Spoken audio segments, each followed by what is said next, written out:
नमस्ते दोस्तों, मेरी दुनिया में आपका स्वागत है। और अब है 9 तारीख से चैत्र की नवरात्रि, तो आप लोगों के लिए कल से ही है ऑब्वियसली। तो आप लोगों के लिए पूजन में किन किन चीज़ों की ज़रूरत पड़ेगी और आपकी पूजा विधि अच्छे से हो जाए और किन किन सामान की सामग्री लगेगी आपको पूजन में, तो आइए आज मैं वीडियो लेकर आई हूँ आप लोगों के लिए। मैं अपने घर के लिए लेकर आई थी, तो मैंने सोचा आप लोगों से भी शेयर करूँ। तो सबसे पहले आपको खड़े चावल लेना है जो बिल्कुल टूटे हुए ना हो।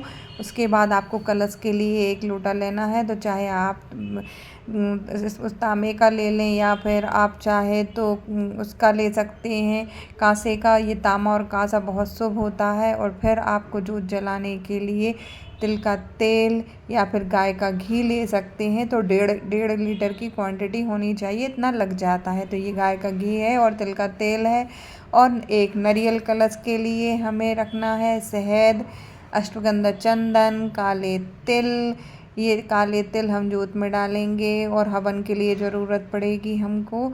और हम थोड़े से जोत में भी डाल देते हैं। और ये है गोल सुपारी जो हम नवग्रह बनाएंगे, तो उसके लिए 9 गोल सुपारी की ज़रूरत हमको पड़ेगी। फिर है ये कमलगट्टा। कमलगट्टा जोत में भी डलता है, हवन के लिए भी इस्तेमाल होता है, कलश में भी आप इसको डाल सकते हैं। तो ये दोनों चीज़ों के लिए यूज़ होगा। लौंग, इलायची, ये हम जोत में भी डालेंगे और कलश में भी डालेंगे।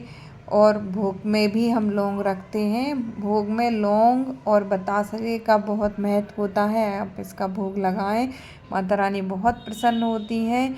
और ये है गुलाल भी आप इसमें डाल सकते हैं, माता रानी को चढ़ेगी, तो उसके लिए आपको ये भी रखना है। दूसरा आपको इत्र। इत्र का विशेष महत्व होता है, आप बहुत सारे लोग जानते ही नहीं हैं कि इत्र भी माता रानी की जोत में डाला जाता है और कलश में भी डाला जाता है। इत्र से माता रानी को ठंडक मिलती, कहते हैं 9 दिन जोत के रूप में माता रानी हमारे घर में वास करती हैं, तो उनकी ठंडक का ध्यान रखना भी हमारा फ़र्ज होता है। तो इसलिए इत्र को भी हमें रोज़ पूजन करते समय थोड़ा सा जोत में डालना है सुबह शाम, जिससे उसकी महक से सारे घर में महक बनी रहे। दूसरा, माता रानी को उससे ठंडक प्राप्त हो। और ये नई माता रानी की नई चुनरी लेकर आई थी, तो मैंने कहा कि ये भगवान के वस्त्र भी सारे नए ले आऊँ और उनको बदल दूँ। तो अष्टगंध चंदन है, ये बाती हैं, आटी, ये जोत बनाने के लिए काम में आएगी और भगवान को चढ़ाने के लिए भी काम में आती है। कपूर। कपूर का विशेष महत्व होता है। कपूर हमारे हवन में भी और आरती दोनों में ही रोज़ लगेगा, तो कपूर से ज़रूर कीजिए, इसका बहुत अच्छा फल मिलता है। ये रोरी है, माँ को रोरी से तिलक लगाएं, हल्दी से तिलक लगाएं, सिंदूर लगाएं माँ को। और रोज़ बतासा गुड़ का भोग लगाएं माता रानी को, गुड़ हवन में भी काम आता है।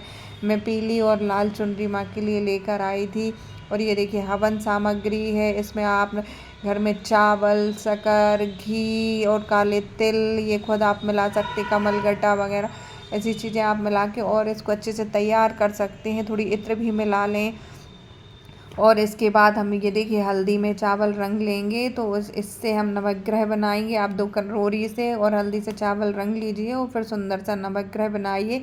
माता रानी की तस्वीर रखिए या जिसके पास पीतल की हो तो उनको रखिए। जोत के लिए आप ऐसे दीपक भी यूज़ कर सकते हैं, इससे कवर रहते जोत हमारी आराम से जलती रहती है, हवा का कोई डर नहीं होता है। और चाहे तो आप मिट्टी के दीपक को भी जोत के लिए इस्तेमाल कर सकते हैं और आटी की जोत बनाएं, तो उससे आपकी जोत बहुत अच्छी जलती रहेगी। और अगर आपको वीडियो अच्छा लगे तो लाइक